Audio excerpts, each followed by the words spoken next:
Hello friends, welcome to Radhika tailoring. நம்ம இன்றைக்கி lining blouse எப்படி ஸ்டிச் பண்ணணும் அப்படிங்கிறத ஆரம்பம் முதல் கடைசி வரை கிளியராக பார்க்க போகிறோம். கஸ்டமருக்கு நீங்கள் லைனிங் ப்ளவுஸ் ஸ்டிச் பண்ணி கொடுக்குறீங்க அப்படிங்கிற பட்சத்தில் அவங்க ரொம்ப சரியாக இருக்குது அப்படின்னு சொல்லணும் அப்படின்னா இந்த மெத்தடு ஃபாலோ பண்ணிங்கன்னா கண்டிப்பாக உங்களுக்கு சரியாக இருக்குது அப்படிங்கிற ஆன்சர் வரும். சரிங்களா? பாருங்கள், நான் ப்ளவுஸை கட் பண்ணி வச்சுருக்கேன். ஸ்லீவ், ஃப்ரண்ட் பார்ட், பட்டி, பேக் பார்ட் இது மாதிரி ஆல்ரெடி நான் கட் பண்ணி வச்சுருக்கேன். லைனிங் கிளாத்தையும் மெயின் கிளாத்தையும் கட் பண்ணியிருக்கேன். ஃபஸ்ட்டு நம்ம பேக் பார்ட் எடுத்துக்கலாம். பேக் பார்ட் ஃபஸ்ட்டு ஸ்டிச் பண்ணிக்கோங்க. ஸ்டெப் பை ஸ்டெப்பாக நம்ம ஸ்டிச் பண்ணும்பொழுது நம்மளுக்கு ஸ்டெப்பும் மறக்காது. சரிங்களா?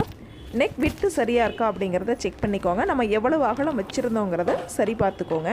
ஏன்னா அகலம் அதிகமாக ஆயிடக்கூடாது இல்லைங்களா? அதுக்காக லைனிங்குடைய கார்னரில் தையல் போட்டுக்கலாம். கழுத்து பகுதி, சரிங்களா? பேக் பார்ட்டினுடைய கழுத்து பகுதியில் லைனிங்கோட கார்னரில் தையல் போட்டுக்கோங்க. இப்போ பார்த்தீங்கன்னா லைனிங்குடைய ராங் சைடும் மெயின் கிளாத்தினுடைய ராங் சைடும் ஃபேஸ் டு ஃபேஸ் வச்சுருக்கோம். சரிங்களா?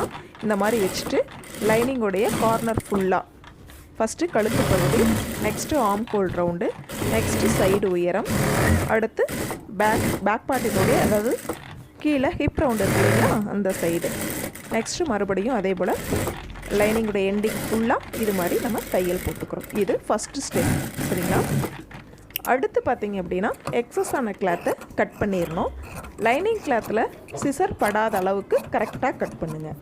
கொஞ்சம் பொறுமையாகவே கட் பண்ணிக்கோங்க. பிகினர்ஸாக இருக்கிறீங்க அப்படிங்கிற பட்சத்தில் கொஞ்சம் பொறுமையாக கட் பண்ணிக்கோங்க. லைனிங் கிளாத் எக்காரணத்தை கொண்டும் கட் ஆகக்கூடாது. சரிங்களா? மெயின் கிளாத்தை மட்டும் இது மாதிரி கட் பண்ணி எடுத்துருங்க. அதே போல் கழுத்து பகுதியிலையும் இது மாதிரி கட் பண்ணி எடுத்துருங்க. அந்த யூ ஷேப் சரியாக வரணும். சரிங்களா? அது மாதிரி கட் பண்ணிக்கோங்க. இப்போ நம்ம பேக் ரெடி பண்ணிட்டோம். இப்போ பாருங்கள், அந்த 1.5 இன்ச்சில் ஒரு லைன் போட்டிருக்கோம் இல்லைங்களா? ஒன் சைடு லைன் இருக்கும். இந்த சைடில் நம்ம இன்ச் அளவு வச்சு மார்க் பண்ணிக்கோங்க. இது மாதிரி நம்ம டாட்டாக லைன் போட்டுக்கலாம், அல்லது ஸ்கேல் வச்சு நம்ம லைன் போட்டுக்கலாம். ஃபஸ்ட்டு இது மாதிரி ஒரு ஃபோல்டு பண்ணி ஒரு தையல் போடுங்க. நம்ம மார்க் பண்ண லைனோட கீழே ஃபோல்டு பண்ணிடுவோம். நெக்ஸ்ட்டு நம்ம மார்க் பண்ண அந்த ஃபோல்டிங்கோட, சரிங்களா, அந்த மார்க்கிங்கோட ஃபுல்லாக ஃபோல்டு பண்ணிக்கிறோம். 1.5 இன்ச்சு ஃபஸ்ட்டு 3/4 இன்ச்சும் அடுத்து மறுபடியும் 3/4 இன்ச்சு இந்த மாதிரி நம்ம டபுள் ஃபோல்டு பண்ணி அந்த ஃபோல்டிங்குடைய எட்ஜிலேயே தையல் போடுறோம். சரிங்களா? இது பேக் பார்ட்டினுடைய பட்டி. இப்போ இந்த 2 சைடும் நம்ம சரியாக தையல் போட்டிருக்கோமா அப்படிங்கிறதையும் செக் பண்ணிக்கோங்க. அப்போ தான் நம்மளுக்கு சைடு ஜாயிண்ட் பண்ணுறப்ப நம்மளுக்கு மிஸ்டேக்ஸ் வராமல் இருக்கும். ரொம்ப ரொம்ப முக்கியம். அதரடியே சரி பார்த்துக்கோங்க. நெக்ஸ்ட்டு சென்டர் மார்க் பண்ணிக்கோங்க. ஹிப் ரவுண்டில் சென்டரில் 4 இன்ச் மார்க் பண்ணிக்கோங்க. அதே போல் இந்த சைடும் 4 இன்ச் மார்க் பண்ணிக்கலாம். மார்க் பண்ண இடத்துல இருந்து 3.5 இன்ச் லென்த் வைஸ் மார்க் பண்ணிக்கோங்க, நம்ம டாட் பிடிக்கிறதுக்காக. சரிங்களா? இந்த இடத்துல பாருங்கள், நான் லைன் நல்லாவே போட்டு காமிக்கிறேன். இந்த மாதிரி லைன் போட்டுக்கோங்க. இதில் நம்மளுக்கு இந்த சைடு கால் அந்த சைடு கால் டோட்டலாக 1/2 இன்ச் நம்ம டாட் பிடிக்கணும். சரிங்களா? கிட்டத்தட்ட சென்டர் ஷோல்டர் பக்கம் வரும். சரிங்களா? இந்த மாதிரி ஃபோல்டு பண்ணி 1/4 இன்ச் அகலத்தில் லென்த் வைஸ் பார்த்தா நம்ம 3.5 இன்ச் மார்க் பண்ணோம். இது மாதிரி லைன் போட்டுக்கோங்க. லைன் கரெக்டாக கிராஸாக இருக்கணும். சரிங்களா? இந்த மாதிரி டபுள் தையல் போட்டுக்கோங்க.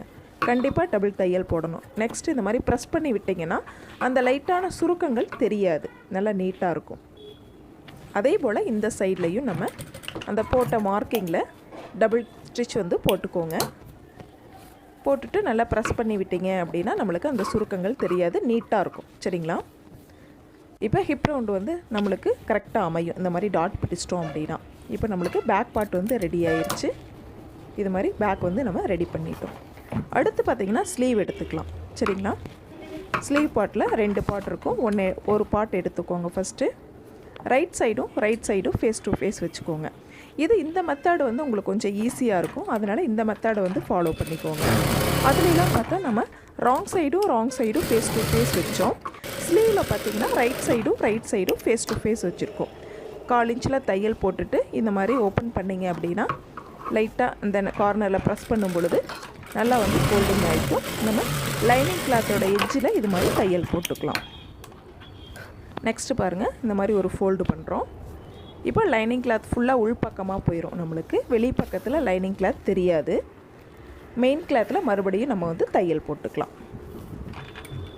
கரெக்டாக எட்ஜிலேயே தையல் போட்டுக்கலாம். டபுள் தையல் போடுறதா இருந்தால், உங்களுக்கு சிங்கிள் தையல் போதும் அப்படின்னா ஒரு ஃபுட்டு வந்து அளவு விட்டு ஒரு 1/4 இன்ச் பக்கம் அளவு விட்டு ஒரே தையல் கூட போட்டுக்கலாம். இது நம்மளுடைய விருப்பம். நான் வந்து டபுள் தையல் வந்து போட்டிருக்கேன். சரிங்களா? இப்போது மேல் பக்கத்தில் நம்ம தையல் போட்டு முடிச்சிட்டோம். நெக்ஸ்ட்டு லைனிங்குடைய எட்ஜிலேயே தையல் போட்டுக்கலாம். லைனிங் கிளாத்துடைய எட்ஜில் இந்த மாதிரி தையல் போட்டுக்கோங்க. இந்த சமயத்தில் நீங்கள் கவனிக்க வேண்டியது என்ன அப்படின்னா, மெயின் கிளாத் வந்து உள்பக்கம் சுருக்கங்கள் எதுவும் இல்லாமல் நேராக இருக்கிற மாதிரி பார்த்துக்கோங்க. ஏன்னா நம்ம மெயின் கிளாத், அதாவது மேலே லைனிங் கிளாத்தை தான் கவனிப்போம், மெயின் கிளாத்தை வந்து கவனிக்க மாட்டோம். சரிங்களா? அதனால் சுருக்கங்கள் இல்லாமல் இருக்கிற மாதிரி பார்த்துக்கோங்க. இது மாதிரி எக்ஸ்ட்ரான கிளாத்தை கட் பண்ணிவிட்டு ஹேர்கட் இருக்கிற இடத்துல ஹேர்கட் கொடுத்துக்கோங்க. ஒரு பீஸ் வந்து நம்ம ரெடி பண்ணிட்டோம். அதே போல் இன்னொரு பீஸ் நம்ம வந்து ரெடி பண்ணிக்கலாம். இப்போ வந்து ஃப்ரண்ட் பார்ட் வந்து எடுத்துக்கலாம். சரிங்களா? ஃப்ரண்ட் இது மாதிரி எடுத்துக்கோங்க. மெயின் கிளாத்தையும் லைனிங் கிளாத்தையும் இதில் கரெக்டாக வந்து லெஃப்ட் அண்ட் ரைட் வந்து சரியாக வச்சுக்கோங்க ஃபஸ்ட்டு. ஏன்னா லெஃப்ட் அண்ட் ரைட் மாறிடுச்சு அப்படின்னா ரொம்ப சிரமம். ஏன்னா ரெண்டுமே லெஃப்டாவோ அல்லது ரெண்டுமே ரைட் சைடாவோ அடிச்சிட்டிங்க அப்படின்னா எக்ஸ்ட்ரான கிளாத்தை கட் பண்ணிட்டிங்கன்னா ரொம்ப சிரமம் நம்மளுக்கு. சரிங்களா? ஆக கொஞ்சம் கவனமாக வந்து நம்ம தையல் போடணும். லெஃப்ட் அண்ட் ரைட் கரெக்டாக பார்த்துக்கிட்டு ஒவ்வொரு பக்கமாக, சரிங்களா? ஃபஸ்ட்டு லெஃப்ட்டோ அல்லது ரைட்டோ இந்த மாதிரி ஒவ்வொரு பக்கமாக நம்ம வந்து கார்னரில் தையல் போட்டு எக்ஸ்ட்ரான மெயின் கிளாத்தை வந்து கட் பண்ணிக்கலாம். கரெக்டாக லைனிங்கோட எட்ஜிலேயே கட் பண்ணுங்கள். மெயின் கிளாத்தை மட்டும் கட் பண்ணிக்கோங்க.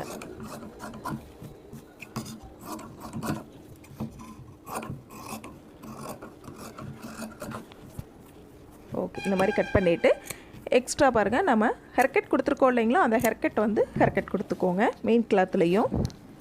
இப்போ நம்மளுக்கு ஒன் சைடு வந்து ரெடி ஆயிருச்சு. அதே போல் அடுத்த சைடையும் நம்ம வந்து ரெடி பண்ணிக்கலாம். சரிங்களா? லைனிங்குடைய கார்னர்லேயே வந்து நம்ம தையல் போட்டுக்கலாம். இதில் லைனிங்கோட கார்னரில் நீங்கள் தையல் போடும்போது கவனிக்க வேண்டிய விஷயம் என்ன அப்படின்னு கேட்டிங்கன்னா, ஃபஸ்ட்டு வந்து மெயின் கிளாத்தில் சுருக்கம் இருக்கக்கூடாது. அடுத்து பார்த்திங்க அப்படின்னா லைனிங் கிளாத்தில் தையல் விழுகாமல் மெயின் கிளாத்தில் மட்டும் தையல் விழுகிற மாதிரி கூட கொஞ்சம் நீங்கள் ஃபாஸ்ட்டாக ஸ்டிச் பண்ணும் பொழுது தையல் விழலாம். அது வந்து ரொம்ப தப்பு. ஏன்னு கேட்டிங்க அப்படின்னா உங்களுக்கு மிஸ்டேக்ஸ் வர்றதுக்கு வாய்ப்புகள் அதிகம். நெக்ஸ்ட்டு நீங்கள் ஸ்டிச் பண்ணும் பொழுது பாருங்கள், அந்த இடத்துல பிரியறதுக்கான வாய்ப்புகள் இருக்கும். தையல் போட்டும் பொழுது உங்களுக்கு பிரியறதுக்கான வாய்ப்புகள் அதிகம் இருக்கும். அதனால் கண்டிப்பாக வந்து லைனிங் கிளாத்தில் தான் தையல் வந்து விழணும். மெயின் கிளாத்தில் விழுந்துருச்சு அப்படின்னாலும் மறுபடியும் நீங்கள் அந்த இடத்துல லைனிங் கிளாத்தில் தையல் போட்டுக்கோங்க. அதுதான் பெஸ்ட்டு. சரிங்களா? இது மாதிரி எக்ஸ்ட்ரான கிளாத்தை கட் பண்ணி எடுத்துருங்க. அதே போல் ஸ்டெப் பை ஸ்டெப்பாக வந்து நீங்கள் ஒர்க் பண்ணுறீங்க அப்படிங்கிற பட்சத்தில் ஒரு ஸ்டெப் கூட மிஸ் ஆகாமல் உங்களால் ஸ்டிச் பண்ண முடியும். ஒவ்வொரு டைம் வந்து ஃபஸ்ட்டு பேக் பார்ட்டு, அடுத்த டைம் ப்ளவுஸ் ஸ்டிச் பண்ணும்போது ஃப்ரண்ட் பார்ட்டு, இந்த மாதிரி வந்து நீங்கள் ரெடி பண்ணக்கூடாது. ஸ்டெப் பை ஸ்டெப்பாக ஒரே மாதிரியே வந்து ரெடி பண்ணிக்கோங்க. பாருங்கள், ஃப்ரண்ட் பார்ட்டில் ரெண்டுமே ரெடி பண்ணிட்டோம். ஃபஸ்ட்டு டாட் வந்து நம்ம பிடிச்சிக்கலாம். ஹேர்கட் ரெண்டையும் சேமாக வச்சு ஃபோல்டு பண்ணி இது மாதிரி 3 இன்ச் லென்த் வைஸில் ஒரு லைன் போட்டு நம்ம இது மாதிரி தையல் போட்டுக்கலாம். இது வந்து ஃபஸ்ட்டு டாட். சரிங்களா?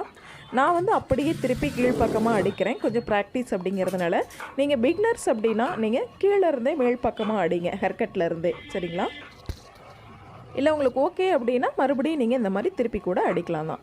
அடுத்து செகண்ட் டாட் அப்படிங்கிறது கரெக்டாக இந்த மாதிரி பட்டன் சைடில் டபுளாக ஃபோல்டு பண்ணிக்கோங்க. 1/4 இன்ச் அகலத்தில் 2.5 இன்ச் லென்த் வைஸில் தையல் போட்டுக்கோங்க. ரெண்டு பக்கம் 1/4 இன்ச் அப்படிங்கிறப்ப நம்மளுக்கு 1/2 இன்ச் டாட் ஆயிரும். சரிங்களா? ஆக செகண்ட் டாட் வந்து இந்த மாதிரி தையல் போட்டுக்கலாம். பேக் ஸ்டிச் போட்டு நல்லா ஸ்ட்ராங்காக வந்து போட்டுக்கோங்க. பாருங்கள், இந்த மாதிரி நம்மளுக்கு கிளாத் இருக்கும். இந்த மாதிரி தூக்கல்கள் இருந்தது அப்படின்னா தான் நம்மளுக்கு சரியாக இருக்கும். கிட்டத்தட்ட பார்த்திங்கன்னா 1.5 இன்ச் டிஸ்டன்ஸ் வந்து நம்மளுக்கு கிடைக்கும். ஃபஸ்ட்டு டாட்டுக்கும் செகண்ட் டாட்டுக்கும் இருந்தது அப்படின்னா நம்மளுக்கு சரியாக இருக்கும். பாருங்கள், ஃபஸ்ட்டு டாட்டோட கார்னரையும் இந்த சென்டரையும், சரிங்களா, ஆம்கோல் ரவுண்டோட சென்டரையும் எடுக்கும்போது ஒரு ஃபோல்டிங். இந்த ஃபோல்டிங் தான் நம்மளுடைய தேர்டு டாட். சரிங்களா? இது மாதிரி கொஞ்சம் அட்ஜஸ்ட் பண்ணிங்கன்னா ஃபோல்டிங் வந்து நீட்டாக கிடச்சிரும். இந்த ஃபோல்டிங்குடைய லென்த் பார்த்திங்கன்னா 4 இன்ச் அல்லது 4.25 இன்ச் வரும். நான் 4 இன்ச் வந்து மார்க் பண்ணி லைன் போட்டுக்கிறேன். 1/4 இன்ச் அகலத்தில் 4 இன்ச் லென்த் வைஸில் மார்க் பண்ணி லைன் போட்டிருக்கேன். இது மாதிரி நம்ம போட்ட லைன் மேலேயே வந்து தையல் போட்டுக்கலாம். கண்டிப்பாக வந்து 3 டாட்டுக்குமே வந்து 2 தையல் போட்டிங்க அப்படின்னா நல்லா ஸ்ட்ராங்காக இருக்கும். சரிங்களா? பாருங்கள், இந்த மாதிரி ட்ரையாங்கிள் ஷேப்பில் வரும். முக்கோண வடிவில் நம்ம டாட் வந்து இருக்கணும். ஒவ்வொன்றுக்கும் பார்த்திங்க அப்படின்னா கேப் பார்த்திங்கன்னா 1.5 இன்ச் அகலத்தில் இருக்கும். 1.5 இன்ச் அல்லது 1.25 இன்ச். சில பேருக்கு பார்த்திங்கன்னா 1.25 இன்ச் கூட இருக்கலாம், அவங்க ப்ளவுஸ் சைஸை பொறுத்து. சரிங்களா, நான் 1.5 இன்ச் வந்திருக்கு.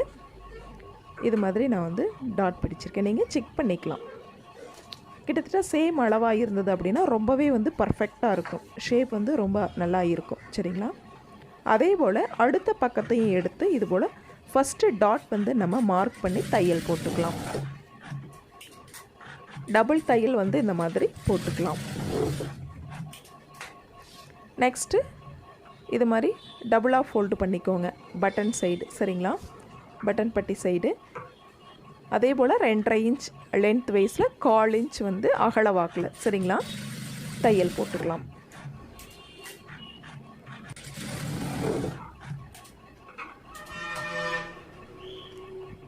பாருங்கள், இந்த மாதிரி இருக்கும் நம்மளுக்கு. சரிங்களா, இப்படி வச்சு பார்க்கும் பொழுதே நல்ல தூக்கல்கள் தெரியும். இது மாதிரி இருந்தது அப்படின்னா தான் ஷேப் வந்து சரியாக வரும். சரிங்களா, ஃபஸ்ட்டு டாட்லேருந்து நம்ம 3rd டாட் வந்து ரெடி பண்ணுறோம். பாருங்கள், இந்த மாதிரி கொஞ்சம் அட்ஜஸ்ட் பண்ணிங்கன்னா ஃபோல்டிங் வந்து கரெக்டாக வந்துடும். சரிங்களா, அதே போல் லென்த் வைஸ் 4 இன்ச் மார்க் பண்ணி லைன் போட்டுக்கலாம். அகல வாக்கில் 1/4 இன்ச் அகலத்தில் மார்க் பண்ணி லைன் போட்டுக்கலாம். அதே போலவே நம்ம டபுள் தையல் வந்து போட்டுக்கோங்க. இப்போ பாருங்கள், ட்ரையாங்கிள் ஷேப் அப்படிங்கிறது நம்மளுக்கு சரியாக கிடச்சிருக்கு. சரிங்களா, இதுக்கு இடையில் பார்த்திங்க அப்படின்னாலும் கிட்டத்தட்ட இல்லைங்க, அதே சேம் அளவு தான் நம்மளுக்கு கிடைக்கும். 1.5 இன்ச்சுனா 1.5 இன்ச் தான் கிடைக்கணும். ஏன்னா எல்லா அளவுகளுமே நம்ம சேமாக தானே எடுத்திருக்கோம். அதனால் லெஃப்ட் அண்ட் ரைட் சேமாக தான் இருக்கணும். அப்போ தான் பார்க்குறதுக்கு ப்ளவுஸ் வந்து நல்லாயிருக்கும். ஒன் சைடில் பெரிய அளவாவோ அல்லது ஒன் சைடில் சிறிய அளவோ இருந்ததுன்னா கண்டிப்பாக வந்து ப்ளவுஸ் சரியாக அமையாது. கரெக்டான அந்த அளவுகள் அப்படியே இந்த ப்ளவுஸ் இந்த சைட்லேயே இருக்கணும். லெஃப்ட் சைட்லேயும் ரைட் சைட்லேயும் சேம் அளவுகள் அப்படியே இருக்கணும். அப்படி வரலை அப்படிங்கிற பட்சத்தில் கண்டிப்பாக நீங்கள் ஒரு டைம் பிரிச்சுட்டு மறுபடியும் அடிக்கிறது தான் பெட்டர். சரிங்களா, அடுத்து நம்ம வந்து பட்டி வந்து ரெடி பண்ணிக்கலாம். இப்போ லெஃப்ட் அண்ட் ரைட் ரெடி பண்ணிட்டோம். பட்டி வந்து நெக்ஸ்ட்டு ரெடி பண்ண போகிறோம். பாருங்கள், மெயின் கிளாத் எடுத்துக்கிறோம். ரைட் சைடும் மார்க் பண்ணிக்கோங்க, லைனிங் கிளாத்லேயும் மெயின் கிளாத்லேயும். இது பார்த்திங்கன்னா எண்டு கிளாத், லாஸ்ட்டாக வைக்கக்கூடிய எண்டு கிளாத், இதை வந்து மார்க் பண்ணிக்கலாம். இது வந்து நம்ம உள்பகுதியில் போயிடும். சரிங்களா, அதே போல் மெயின் கிளாத்தில் ரைட் சைடு, லைனிங் கிளாத்தில் ரைட் சைடு, இது வந்து கடைசியாக வைக்கக்கூடிய எண்டு கிளாத்து. சரிங்களா, இது வந்து உள்பகுதியில் போயிடும். சரிங்களா, வெளிப்பகுதியில் நம்மளுக்கு தெரியாது. இப்போ 3 கிளாத்தையும் நேராக வச்சு நம்ம 1/2 இன்ச் அகலத்தில் தையல் போட்டுக்கலாம். லென்த் வைஸில் தையல் போட்டுக்கோங்க. அதே போல் 2 சைட்லேயுமே போட்டுக்கோங்க. கரெக்டாக 3 கிளாத்தும் ஸ்டார்ட் ஆகிறது சரியாக இருக்கா அப்படிங்கிறத செக் பண்ணிக்கோங்க. 1/2 இன்ச் அகலத்தில் போட்டிங்க அப்படின்னா போதுமானது. நெக்ஸ்ட்டு பாருங்கள், நம்ம லைனிங் கிளாத்தை 2 கிளாத்தையும் இந்த மாதிரி எடுத்து விட்டுருங்க. லைட்டாக ப்ரெஸ் பண்ணும் பொழுது நம்மளுக்கு இது மாதிரி லைட்டாக வந்து ஃபோல்டிங் கிடச்சிடும். இப்போ டாப் ஸ்டிச் வந்து போட்டுக்கிறோம்.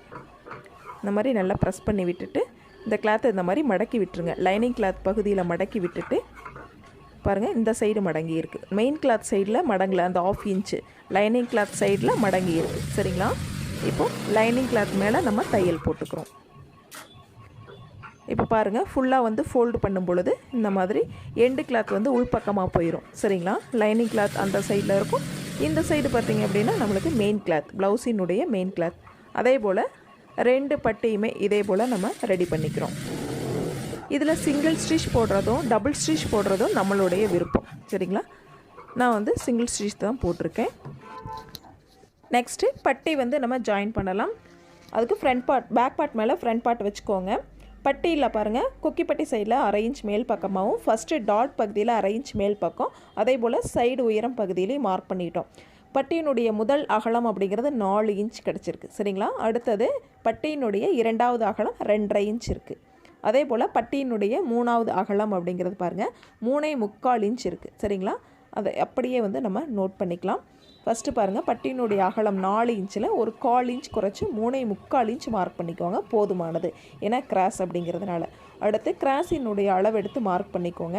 நம்ம 3.25 இன்ச் மார்க் பண்ணிக்கலாம். பட்டியினுடைய 2வது அகலம் 2.5 இன்ச்சு. அடுத்தது அந்த கிராஸினுடைய அளவு பட்டி ஃபஸ்ட்டு டாட்டில் இருந்து அகலம் பார்த்திங்கன்னா 6 இன்ச் மார்க் பண்ணிக்கிட்டோம். பட்டியினுடைய அகலம் 1, பட்டியினுடைய அகலம் 2, பட்டியினுடைய அகலம் 3. சரிங்களா, 3 அகலத்தையும் 2 கிராஸினுடைய அளவையும் நம்ம வந்து மார்க் பண்ணிட்டோம். 3 அகலத்தை மார்க் பண்ண இடத்த இது மாதிரி லைன் போட்டு ஜாயின் பண்ணிக்கோங்க. மார்க் பண்ண இடத்த இது போல் லைன் போட்டு நம்ம ஜாயின் பண்ணிக்கிறோம். இந்த இடத்துல பார்த்திங்கன்னா வி ஷேப் கிடைக்கும் சரிங்களா. அப்போ தான் வந்து ப்ளவுஸ் வந்து ரொம்ப கச்சிதமாக இருக்கும். அந்த மாதிரி ஷேப் வரணும் சரிங்களா. அப்படி வரலை அப்படின்னாலும் ஒரு 1/4 இன்ச் முன்ன பின்ன நீங்கள் மார்க் பண்ணி கரெக்டாக இந்த இடத்துல வி ஷேப் மாதிரி வர வைக்கணும். அப்போ தான் நம்மளுக்கு ஷேப் வந்து சரியாக கிடைக்கும். நல்லா டார்க்காக மார்க் பண்ணி இந்த சைடு பட்டியில் இந்த மாதிரி நல்லா பேஸ்ட் பண்ணிட்டீங்க அப்படின்னா உங்களுக்கு ஈஸியாக வந்து அதே அளவு அப்படியே இந்த இடத்துலையும் கிடச்சிரும். இந்த பட்டியிலையும் லைட்டாக இருக்கிற மார்க்கிங்கை இது மாதிரி நல்லா டார்க் பண்ணிக்கோங்க. இப்போ ரொம்ப ஈஸியாக சேம் அளவுகளை நம்ம வந்து பட்டியை ரெடி பண்ண முடியும். பிகினர்ஸ்க்கு இது ரொம்ப ரொம்ப ஈஸியான விஷயம் சரிங்களா. பாருங்கள் இப்போ எப்படி ஜாயின் பண்ணுறது அப்படிங்கிறத நம்ம பார்க்கலாம். ஃபஸ்ட்டு இந்த சைடு எடுத்துக்கோங்க. நம்ம டாட் பிடிச்ச ஃப்ரண்ட் பார்ட்டை வந்து மேல் பக்கத்தில் வச்சுக்கோங்க. ஃபஸ்ட்டு டாட் பார்த்திங்கன்னா இந்த மாதிரி ஃபோல்டு பண்ணிக்கோங்க சரிங்களா. சைடு ஜாயிண்ட் பகுதியை நோக்கி ஃபோல்டு பண்ணிக்கோங்க. 1/2 இன்ச் அகலத்தில் தையல் போடுறோம் சரிங்களா. கரெக்டாக பாருங்கள், பட்டி இந்த மாதிரி எடுத்து விட்டு நெக்ஸ்ட்டு ஃப்ரண்ட்டை இந்த மாதிரி கீழ்ப்பக்கமாக இழுத்து இந்த மாதிரி தையல் போடுறோம். கரெக்டாக 1/2 இன்ச் அகலத்தில் போட்டிங்க அப்படின்னா போதுமானது. டபுள் தையல் வந்து கண்டிப்பாக போட்டுக்கோங்க. அதுக்கு முன்னாடி பாருங்கள், நம்ம பேக் பார்ட்டில் வச்சு சரியாக இருக்கான்னு செக் பண்ணிக்கலாம். இல்லைன்னா நம்ம தையலை வந்து கொஞ்சம் ஆல்ட்ரு பண்ணிக்கலாம் இல்லைங்களா. சரியாக இருக்குது அப்படிங்கிறதுனால நான் மறுபடியும் இன்னொரு ஸ்டிச்சஸ் வந்து போட்டுக்கிறேன். சரியாக இல்லை அப்படிங்கிற பட்சத்தில் கொஞ்சம் அட்ஜஸ்ட்மெண்ட் கூட பண்ணிக்கலாம். ஒரு பாயிண்ட் முன்ன பின்ன இருக்குது அப்படின்னா தையலை அதுக்கு தகுந்த மாதிரி மேல் பக்கமோ கீழ்ப்பக்கமோ எடுத்து நம்ம எக்ஸ்டெண்ட் பண்ணிக்கலாம் சரிங்களா. இப்போ சரியாக இருக்கிறனால 2வது தையல் போட்டுட்டு எக்ஸ்ட்ரா இருக்கிற கிளாத்தை வந்து கட் பண்ணிக்கலாம். இது மாதிரி சைட்லையும் உள் பக்கமும் இந்த சைட்லையும் சரிங்களா, பட்டன் கொக்கி சைட்லையும் கரெக்டாக வந்து கட் பண்ணிக்கோங்க. இப்போ நம்மளுக்கு ஒரு பார்ட் வந்து ரெடி ஆயிடுச்சு. அதே போல் அடுத்த பார்ட்லேயும் வந்து நம்ம ரெடி பண்ணிக்கலாம். இது சரியாக இருக்காங்கிறதையும் ஒரு கிளான்ஸ் வந்து செக் பண்ணிக்கோங்க. இந்த கார்னரில் இந்த மாதிரி கிராஸ் இருக்க தான் செய்யும். ஏன்னா நம்ம அந்த இடத்துல டெப்த் எடுத்திருக்கோம் சரிங்களா. அதுக்காக மெயினாக வந்து இந்த சைடில் சரியாக இருக்கான்னு செக் பண்ணிக்கோங்க. சைடு ஜாயிண்ட் பகுதி தையல் வந்து கரெக்டாக வரணும் அப்படின்னா இது சரியாக இருக்கணும் சரிங்களா. அடுத்து இந்த பார்ட்டை நம்ம வந்து ஜாயின் பண்ணிக்கலாம். பட்டியோட இந்த மாதிரி இருக்குது பாருங்கள். இந்த மாதிரி எடுத்து ஃபஸ்ட்டு நம்ம பட்டி கொக்கி பட்டியிலேருந்து தையல் போட்டோம். இப்போ அப்படி இல்லை, இந்த மாதிரி அளந்து பார்த்துக்கோங்க. சைடு ஜாயிண்ட் பகுதி இருக்குது பார்த்திங்கன்னா, இந்த இடத்துலேருந்து தையல் வரப்போகுது பாருங்கள். இந்த மாதிரி 1/2 இன்ச் அகலத்தில் நம்ம போட்ட லைனில் பட் 1/2 இன்ச் அகலத்தில் இப்போ வந்து தையல் போடுறோம். டாட் வந்து இந்த மாதிரி ஃபோல்டு பண்ணிக்கோங்க.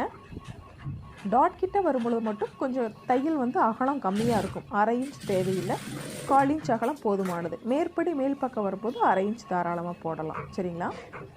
இந்த மாதிரி வந்து நம்ம ஃபினிஷ் பண்ணிட்டோம். இதையுமே வந்து பேக் பார்ட் வச்சு நீங்கள் செக் பண்ணிக்கலாம், அளவுகள் சரியாக இருக்கான்னு பண்ணிவிட்டு அதுக்கப்புறமா நீங்கள் எக்ஸ்ட்ரா இருக்கிற கிளாத்தை கட் பண்ணிக்கலாம். எனக்கு சரியாக இருக்கும் அப்படிங்கிறதுனால நான் வந்து கட் பண்ணிக்கிறேன். நெக்ஸ்ட்டு 2 பக்கமே வந்து எக்ஸஸாக இருந்தது அப்படின்னா கட் பண்ணிக்கோங்க. சும்மா 1/4 இன்ச் இருந்தாலும் சரி, 2 பாயிண்ட் இருந்தாலுமே வந்து கட் பண்ணிக்கோங்க.